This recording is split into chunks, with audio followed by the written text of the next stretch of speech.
Selamat malam Bapak Ibu yang dikasihi oleh Tuhan. Selamat berjumpa kembali dalam acara Sapaan Kata hari ini. Pada kesempatan ini saya hendak menyampaikan suatu renungan dengan judul proporsional. Saya percaya kita telah paham arti dari proporsional, yaitu suatu kata sifat yang menggambarkan keadaan yang sesuai, keadaan yang pas, yang secukupnya untuk kehidupan setiap masing-masing kita. Kita tentu sependapat dengan pandangan umum bahwa segala sesuatu yang berlebihan dapat berakibat tidak baik. Ibaratnya kalau kita menggunakan pakaian ataupun mengenakan sepatu, yang proporsional adalah yang sesuai dengan ukuran tubuh kita masing-masing. Kalau tidak sesuai, tentu menimbulkan ketidaknyamanan. Dalam hal mengkonsumsi makanan ataupun minuman, ya tentu yang baik itu adalah yang pas, yang sesuai dengan keadaan kita atau kebutuhan kita. Jikalau seseorang mengkonsumsi makanan atau minuman yang berlebihan, itu membuat kondisi perut menjadi tidak nyaman, bisa mengakibatkan berbagai macam sakit penyakit. Karena itulah salah satu pengajaran Kristus kepada umatnya, misalnya dalam doa Bapa kami, kita diajar untuk meminta kepada Allah Bapa makanan pada hari ini secukupnya. Berilah kepada kami makanan kami pada hari ini yang secukupnya. Terdapat di dalam Matius pasal 6 ayat yang ke-11. Saudara yang saya kasih, tidak hanya dalam hal mengkonsumsi makanan atau minuman.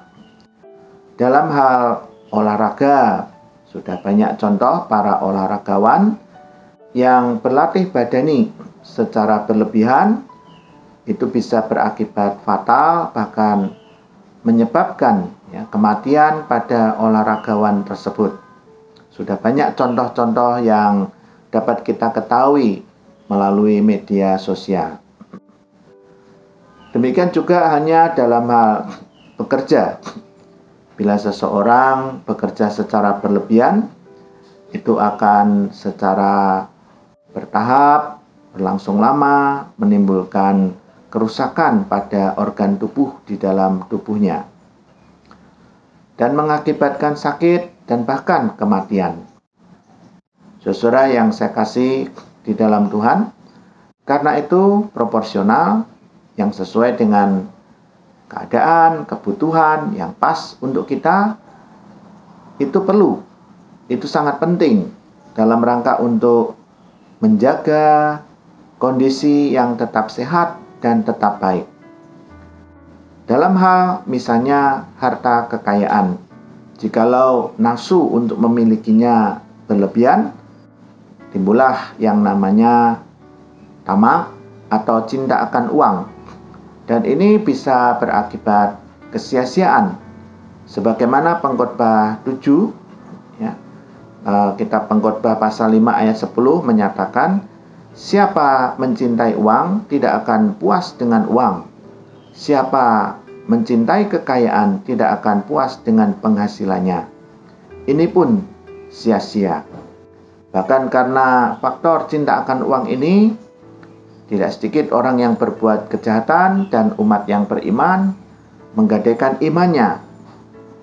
Di dalam 1 Timotius pasal 6 ayat 10, karena akal segala kejahatan ialah cinta uang, sebab oleh memburu uanglah beberapa orang telah menyimpang dari iman dan menyiksa dirinya dengan berbagai-bagai duka. Demikian juga di dalam firman Tuhan yang ada pada Lukas, kitab Injil Lukas 12 ayat 15, katanya lagi kepada mereka, berjaga-jagalah dan waspadalah terhadap segala ketamakan, sebab walaupun seseorang berlimpah-limpah hartanya, hidupnya tidaklah bergantung pada kekayaannya itu.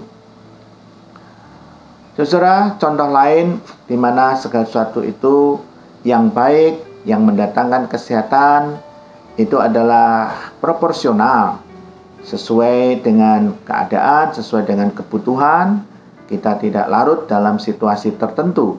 Misalnya bagi mereka yang gemar untuk bergembira, bersukaria, ada pesan dalam Pengkhotbah 11 ayat 9 dan 10.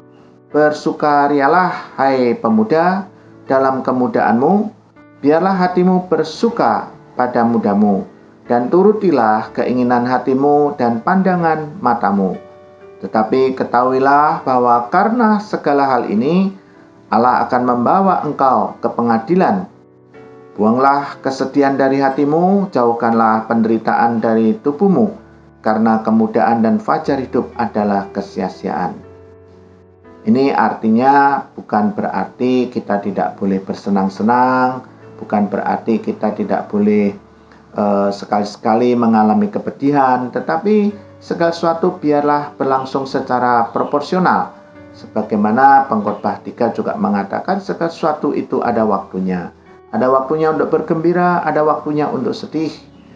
Dan selalu kita ingat bahwa apapun yang kita lakukan itu suatu saat kita akan bertanggung jawab kepada Tuhan. Satu contoh lagi firman Tuhan yang terdapat juga dalam kitab Pengkhotbah, yaitu di dalam menerapkan kewajiban keagamaan atau praktek kesalehan kehidupan. Pengkhotbah 7 ayat 15-17. Dalam hidupku yang sia-sia aku telah melihat segala hal ini. Ada orang saleh yang binasa dalam kesalehannya, ada orang fasik yang hidup lama dalam kejahatannya. Janganlah terlalu saleh, janganlah perilakumu terlalu berhikmat. Mengapa engkau akan membinasakan dirimu sendiri? Janganlah terlalu fasik, janganlah bodoh. Mengapa engkau mati sebelum waktumu? Saudara yang saya kasih, mungkin cukup aneh dalam pendengaran kita kalau dalam hal kesalehan, tetapi tetap dipesankan jangan terlalu saleh, ya. Termasuk dalam kesalehan pun kalau berlebihan itu bisa mencelakakan diri sendiri. Dengan kata lain, jalanilah hidup yang wajar-wajar saja, yang proporsional sesuai dengan kehendak Tuhan, pemberian dari Tuhan untuk kita nikmati dan kita syukuri dan kita pakai dalam pelayanan kepada sesama.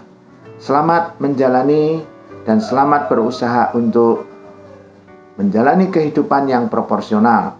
Semoga dengan hidup yang proporsional itu kita tetap dalam keadaan baik, sehat, dan damai sejahtera. Amin. Mari kita berdoa.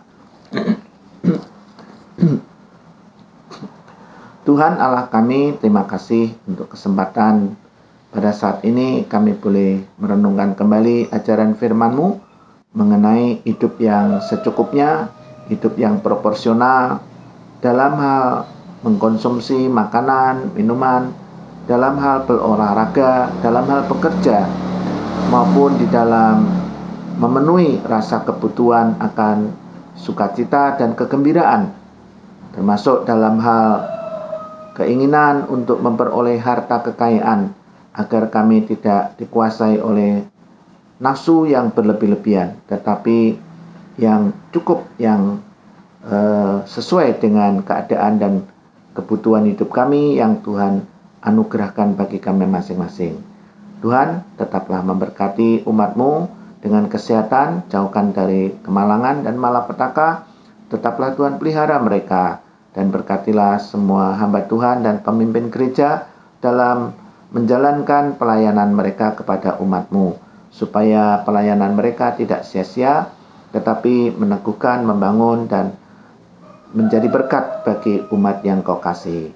Inilah berbagai permohonan doa kami dan ucapan syukur kami yang sederhana kami alaskan di dalam kasih setia Tuhan Yesus. Haleluya, amin. Baik Bapak Ibu Saudara, sampai bertemu kembali. Tuhan tetap menyertai, mengasihi, dan memelihara kita semuanya. Amin.